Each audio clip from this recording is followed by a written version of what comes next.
Hello， 大家好，欢迎收看本周闲暇之欲，我是阿杜。目前 BCF 日本的地区赛上周刚举办完了东京会场的比赛，所以本周呢，我们要来跟大家看一下人数最多的东京会场、单人会场上位以及3对3的上位系列有哪些。而部分重复率较高的系列，我们会较为快速的进行介绍。已经举办完的几个会场牌组资讯呢，也可以在我们前几期的节目中来查阅。那么在影片开始之前，也请大家如果觉得我们的节目还不错的话，请不要吝啬你的手指头点下订阅，也可以到 FB 的粉丝页来追踪我们的最新消息。那么事不宜迟，就开始我们本期的节目吧。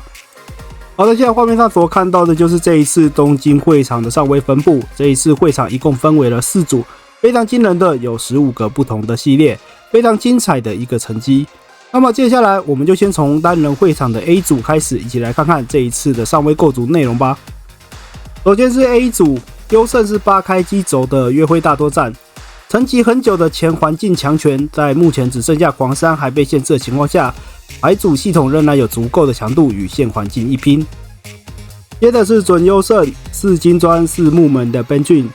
现环境表现极佳的传火烧，在这一套构筑中还加了再起人作为副杀招，让传火的斩杀更有机会打进去。接着是第3名4金砖4木门的孤独摇滚，增加手牌上限的优势，加上尾盘稳定的展开，让孤独摇滚也在本次会场中拿下了好成绩。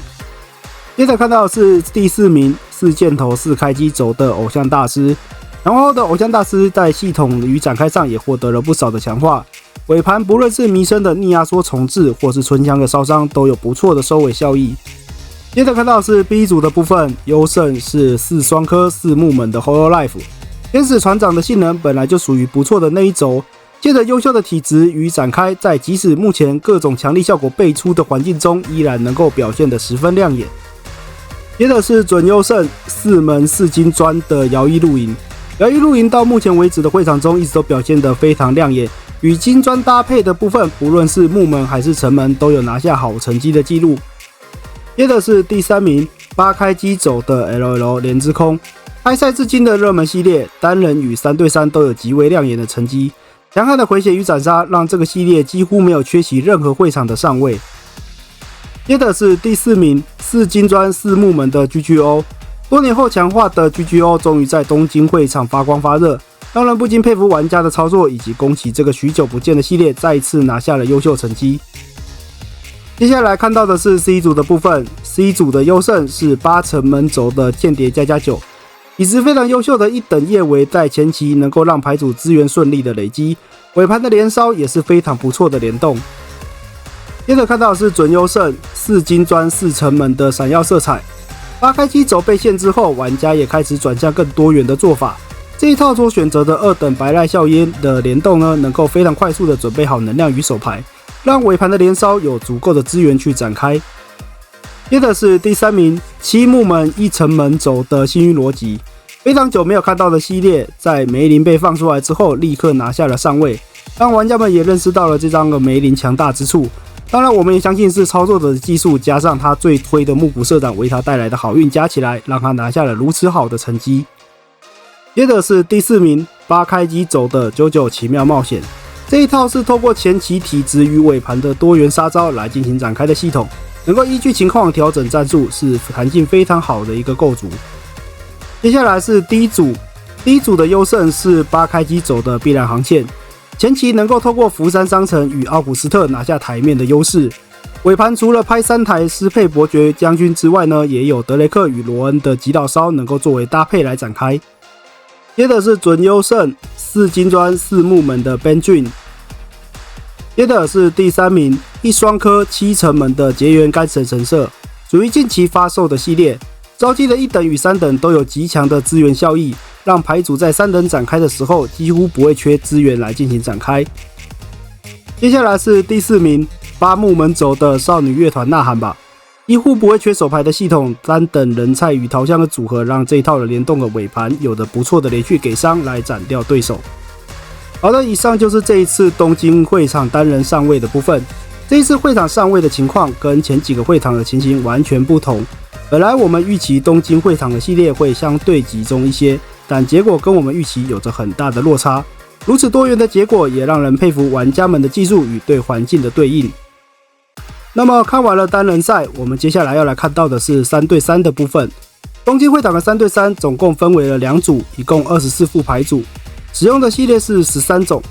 东京会场上位队伍中使用率最高的依然是莲之空，其次为 Benjun 以及 R10。那接下来就让我们来看看3对3上位牌组的内容吧。首先是 A 组的队伍，大将使用的是8城门轴的 R10， 接着看到的是中间使用的是8开机轴的 LL 莲之空。接下来看到的是先锋，使用的是2城门6金砖轴的摇曳露营。接着看到的是准优胜的队伍，大将使用的是8开机轴的 LL 莲之空。接着是中间，使用的是4金砖4城门的 Benjun。这一轴目前也是蛮多人选择的做法，一等用响指累积资源之后，3等使用明星教来进行收尾。接下来是先锋，使用的是4木门4城门的我推的孩子。接着下来看到的是第3名的队伍，大将使用的是5开机3城门的 Hololive。原本的8开机再次遭到了限制之后，原本就不差的开机系统与鲨鱼这样联动费用偏重的系统搭配起来，也能有效的做出不错的展开。接着看到的是中间，使用的是7开机1箭头的必然航线，主体基本上以开机作为主要运转，依据情形尾盘也可以转为使用独角兽的联动来进行收尾。接着看到的是先锋，使用的是5门3金砖轴的孤独摇滚。接下来是第4名的队伍，大将使用的是4门4城门的 LL 水团。许久不见的系列，这一轴尾盘需要满足经验9，但有换等级的关系，所以还不算特别难运作。联动可以选择烧1逆压缩，或者是直接烧3，被依据情形使用也是效果很好的一个杀招。接着是中间，使用的是8双颗的飞蓝天空。老实说，一开始看到这一套的时候，小编算是脑袋一片空白。这个构筑真的算是非常少见的，但推测应该是以魂伤为主的做法，前期透过加速与教官的4找1等非联动的方式来赚取资源，张杀的部分则透过魂2来追。尾盘的3等合拳的登场烧，由于本身它的效果可以补条件补能，因此在有办法使用国剑玉或者集中等手段回收回手上的话呢，应该就能做出复数次登场烧之后再进行攻击，真的是非常有巧思的构筑。接着是先锋，使用的是8开机轴的 LL 莲之空。那么以上呢就是 A 组的3对3牌组构成。接着下来看到的是 B 组的部分，优胜的队伍大将使用的是8箭头轴的5等份花架。这一套是很纯的一花轴，伤害取消就能逆压缩烧对手的联动效果，只要角色够多就能有很高的机会一套收掉对手。接着是中间，使用的是4金砖4城门轴的 Benjun。先锋使用的是8开机轴的 LL 莲之空。接下来看到的是准优胜的队伍，大将使用的是4金砖4城门轴的 Benjun。接着看到的是中间，使用的是8木门轴的青春猪头。目前青春猪头虽然处于限制的情况，但整体表现依然算是不错的。接下来看到的是先锋，使用的是8木门轴的少女乐团呐喊吧。再来看到的是第3名的队伍，大将使用的是8开机轴的 LL 莲之空。接着是中间，使用的是8城门轴的 R10。接下来是先锋，使用的是4金砖4木门的摇曳露营。接着看到的是第4名的队伍，大将使用的是4金砖4门的 Benjun。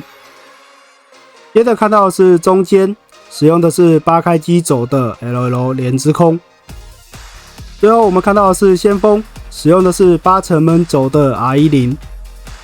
好的，以上就是我们本周收集的 BCF 2025东京会场资讯分享。环境这个系列约为13种，东京会场的环境多元的情况，比起其他会场来说更加的丰富，也看得出来玩家对于赛场的巧思，也让人好奇最后的京都会场会有什么样的牌组上位。